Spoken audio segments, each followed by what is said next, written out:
Hello, everyone, and welcome to the U podcast. And today we have a new guest. She's a translator, a writer, and also a mental health advocate. Welcome, Zeina Al House. How are you? Hi, Jawahir. I'm fine. Thank you for hosting me today. You are welcome.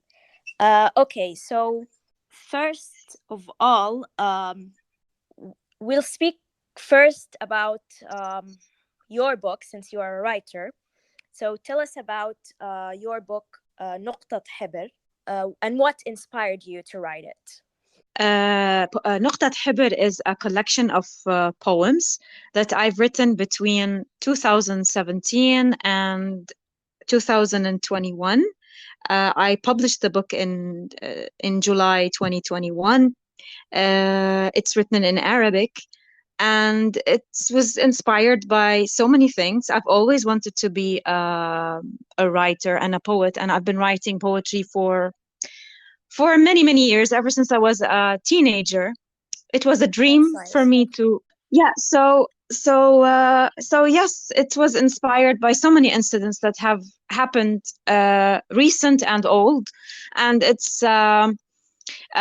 has a mental health message. I write about hope. I write about love. I write about struggles and how to overcome struggles in the poems that I've written in mental health. And I've had extensive readings on the matter, and I also have um, people I care about who have had mental health issues. So the book is really an ode to them, and an ode to myself as well, for trying my best to overcome these issues and help others overcome these issues. Okay, very nice. So a poem as a way to overcome the mental health issues and your struggles. That's very Yeah. A nice. And poem is really a way to express oneself, express one's feelings. Sometimes it's an indirect, it has indirect messages, but I guess many people can relate to such issues. yeah, definitely. As you said, it's a good way of expressing oneself. Okay, so in today's world, I know that you are a blogger as well because you owned a blog. So in today's world, we hear lots of bloggers as opposed to writers. So what do you think is the difference between bloggers in the past and bloggers now? Well, ever since blogging came into existence, it was a way to express feelings, express opinions, share activities.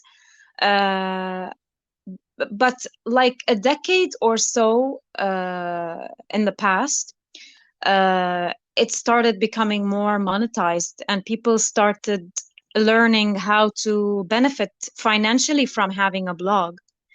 This is not necessarily a bad thing, but um, it can be problematic if people are using their blogs to for deceptive purposes, or for false marketing, or for spamming, and this has derailed blogging from its original purpose, which is to share and express and uh, like pose interesting questions. These days, Yeah. bloggers do write about their opinions and their experiences, but sometimes they can be influenced by the money, and they can get derailed from the right path. Yeah, that's true. Okay, so why do they think they are spreading too much nowadays? A whole lot of things, a whole lot of things. Some can be positive, some can be negative, but the way that I see it, and many people are seeing it today, is that there's a spread. They're spreading too much um, they're glorifying the material world. They're glorifying money. They're glorifying. Yeah. Yeah, I really I want to say this, but I really worry about like some topics can be taboo. You know, Yeah. and I don't want to go into them very in detail, but they can be destructive, and they can be opposing to the values that we have been raised uh, Mm. to have. And this could be this is the main issue these days with social media blogging, or I see it more spread on social media. Yes. People are using their platforms to spread misinformation, Mm. and to sometimes deceive other people. Okay, so the issue here is not being uh, authentic, or not being true. Like if you want to advertise about something, of so is there. It's, I think it's not wrong to have to be paid for it, but as long as you're honest. Exactly, exactly, exactly. I mean, there's nothing wrong with being paid to endorse a product or a brand. There's nothing wrong with it. But as long as this brand is really representative of something good, rather than something that is harmful for people, something that's unhealthy for their bodies and for their mental health. So Yeah. just being authentic, being true, and being genuine, and saying the truth, and not getting paid to cover up for lies. Yeah, that's true. That brings the next question. How do you differentiate between an authentic blogger and the one who's not, who is being insincere? Well, first of all, an influencer or a blogger Yeah. who is approached by a company that is that knows their target audience is different from a blogger who is approached by a company that does not care who their audiences are and just wants to maximize profit. So that blogger should be careful, and should uh, choose carefully who they want to endorse, because if they endorse the wrong people, and they are saying something else in their content, like their content is all for health and fitness, and then they advertise for a company that uses processed material, or just Mm. that markets unhealthy products, then they will lose their authenticity. They will show they really don't care. They only care for the money. Yeah.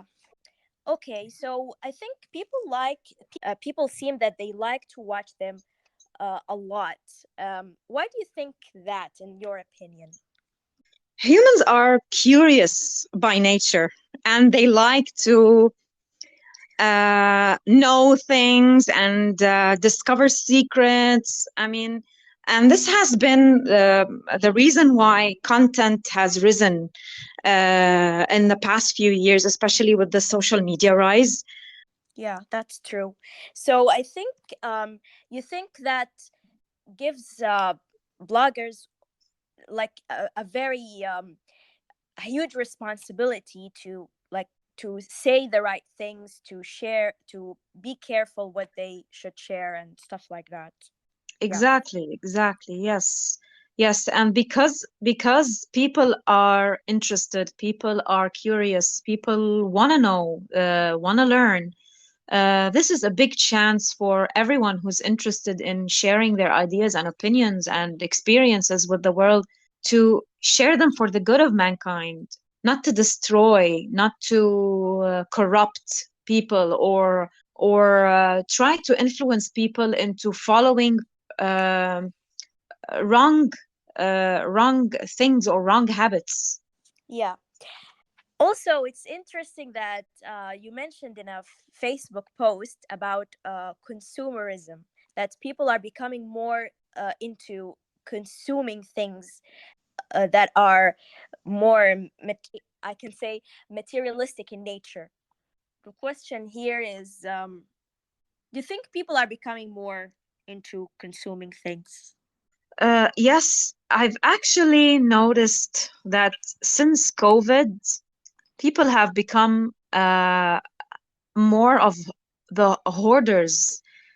They're more into buying and consuming and just keeping things, and sometimes things that they don't need.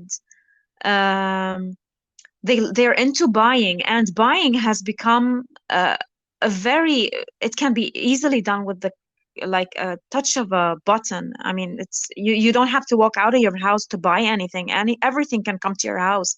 So it's just like people are being encouraged into becoming more consumerists rather than more productive, Okay. and doing and offering things to the world, just taking without offering more to the world.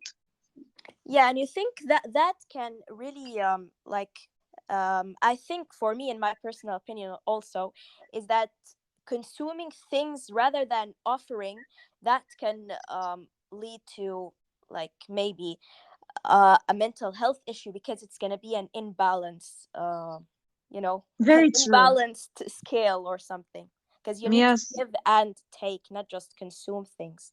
exactly, exactly. And this consumerism can also ruin your mental health, because if you have the means to consume, to buy, you're okay. But if you don't have the means and you start watching all the people around you on social media buying things and traveling places, and you don't have those means, you start uh, feeling ungrateful for your life. Mm. And even if you do have the means as well, you will always want more and more and more, and you will never be satisfied with your life, because you're not feeding your spirit. You're only feeding your senses. You're feeding your body. You're feeding Mm. your ego. You're not really feeding the spirit. The spirit doesn't want material things. It needs the spirit wants a connection with a higher power, a connection with God, whatever it is that people believe in, but something that transcends them. Yeah. And the thing is that people think that um, people who are, like, let's say, traveling to places and buying fancy things, that they are, like, they seem happier than others in their opinion. But This is what social media wants to show you, that these people are happier. What This is what you see on Instagram. You see people posting their happy moments.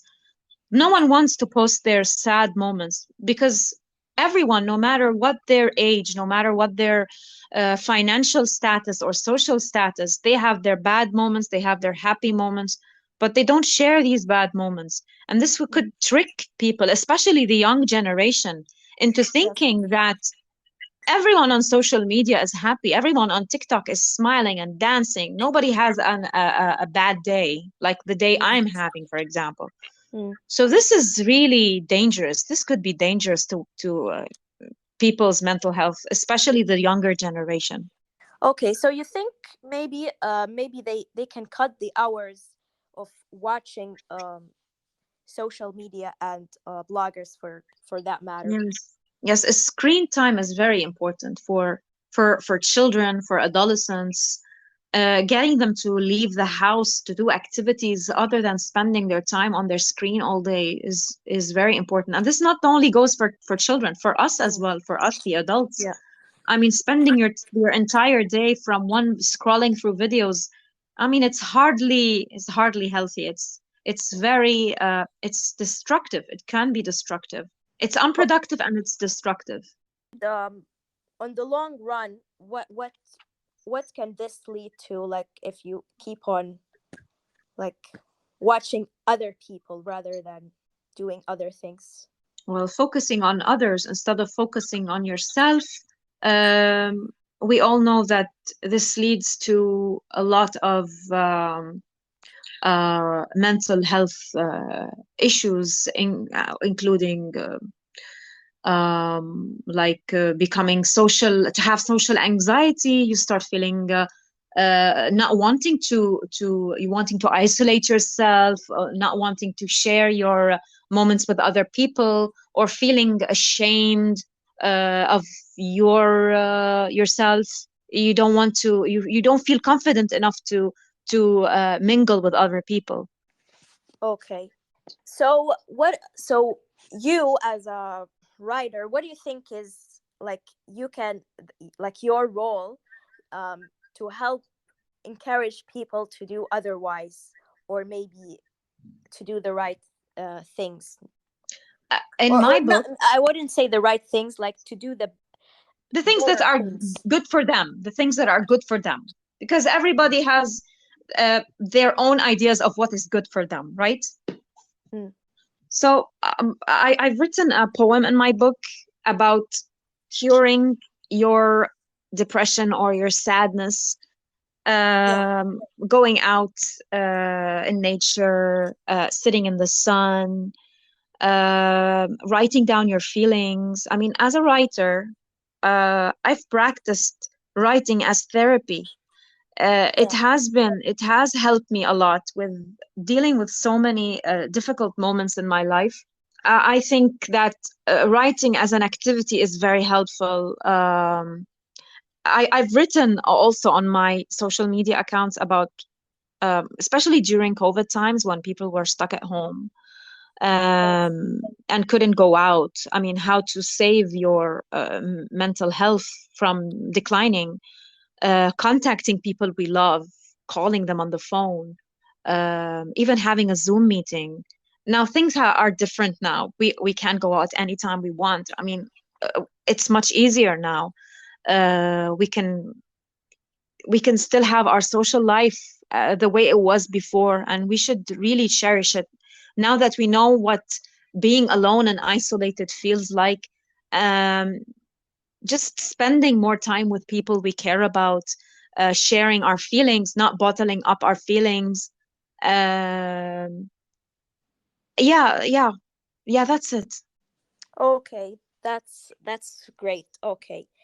Uh, Thank you very much. And if you would like to share something like from your book, like maybe a quote or something from your book, if Um, it's ready now. If would it, you like me to read you a poem? yeah, you can. You can definitely can. I would like to read this poem that I've told you about the dealing with your pain through helping yourself deal with pain. But it's in Helping Arabic. yourself with pain, Deal with pain. deal with pain. Okay, you can say It's it. called in Arabic nuzha, promenade. Nuzha or promenade. Okay. اصطحب ألمك في نزهة إلى الطبيعة. عرض حزنك لأشعة الشمس ولنسمات الهواء العليلة. اقرأ لاكتئابك شعرا مبهجا. رفه عن قلقك بقليل من الدعابة. روض أفكارك السلبية. ضع مرهم التسامح على ندوب الماضي ولا تنكئها كلما أزعجتك. واجه خيبتك وأرسل لها رسالة اعتذار تنبئها فيها بأنك أصبحت مستعدا للإقلاع عن إدمان العجز، وأنك تعافيت من داء اليأس، وأنك ستكون قويا من أجل نفسك التي ناضلت في ميدان التعود. Very ستكون. nice. Amazing poem. There's Nice. still more. Would you like me to continue it? If you want, or we can just like stop here. Okay. Okay. Thank you. Okay, Joanne. Thank you very much for this nice conversation. I really Uh, enjoyed it. yeah, you are welcome. Thank you. And it's been good to discuss things that about today's world, like social media and blogging and consumerism. So I hope that people also enjoyed listening to it. Or maybe they got inspired, or maybe they had they had I don't know, I don't know how They to felt express they it. felt they felt inspired. They I felt hope so inspired too. about something, because at the end, this podcast is about letting people get some benefits, or about uh, from sharing uh, others' perspective, like you and other guests. Thank you very much, Zena. Thank you, Jawahir. Thank you.